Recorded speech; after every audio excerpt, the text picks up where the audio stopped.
Okay, well, welcome to HandBound Costumes. This is just a short video to talk you through our V&A dress.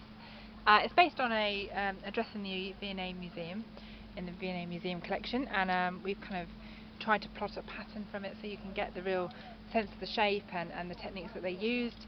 We've tried to emulate the same techniques that we've seen in the original, with the hand sewing down of the trim and the way the sleeves are put on. So we'll just talk you through it quickly.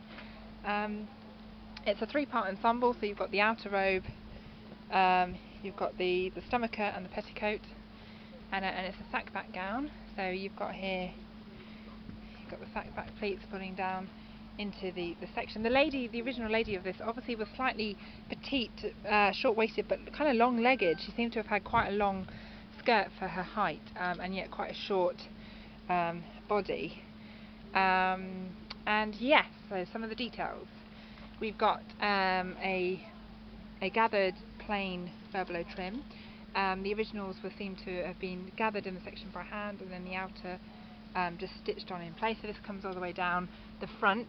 The robing is a double robing, which I'll show you back up there in a minute, and this actually comes down right the way to the bottom in the original, and has this kind of fold on the inside. So that's that, and then you've got the end of the double robing about midway high. This is the double robing just here. Unusually, it's actually sewn down.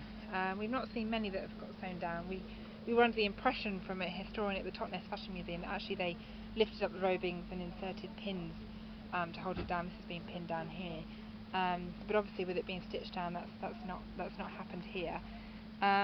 The sleeves, again based on the original patterns, and sort of put in the same way. So you've actually got, excuse the dodgy videoing, you've got the stitching one way, and then it stops and folds over the top of the arm with the pleating, and then the robing just sort of folds down over the top of it. At the back here again, you've just got the seams and the sleeves, and as usual the trim comes all the way around the centre back. And then you've got the long sack going into the skirts. The original pattern actually had a join of fabric here. We haven't done that. We've not been that exact, but we have sort of copied the hand stitching down there. So you've got sort of pleats into there with the original depth, and yeah, so just the way it all folds out. So that's that. The ruffles and the trim has been pinked by hand. They apparently, according to the V&A guys, they were so useful to chat to that they'd actually developed a machine by this stage. They ran the furbelow trim through the machine, and you do suddenly get a lot of dresses with this kind of scalloped, I don't know if you can see that there, scalloped pinked edge with a central dot, and obviously that was part of the machine.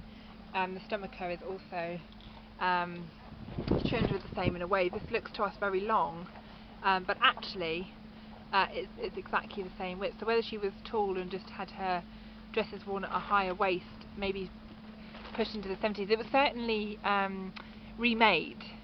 The original, you can see pin marks and stitch marks from a previous dress. And so yeah, to the furbelows, not the furbelows, the ruffles, they've been made in the same way, where it's two layers of the ruffles sewn together and then just sort of gathered onto the sleeve. In the original dress, this thing kind of folded down like so, but in others you can see how they've been pressed open. It's kind of an odd way of putting the ruffles on, to be honest, but I think it must have been a functional, maybe slightly easier way. And you just got there, we've lined our sleeve. I think theirs was lined as in the original. They didn't have a petticoat with the collection, so we've just made one to match.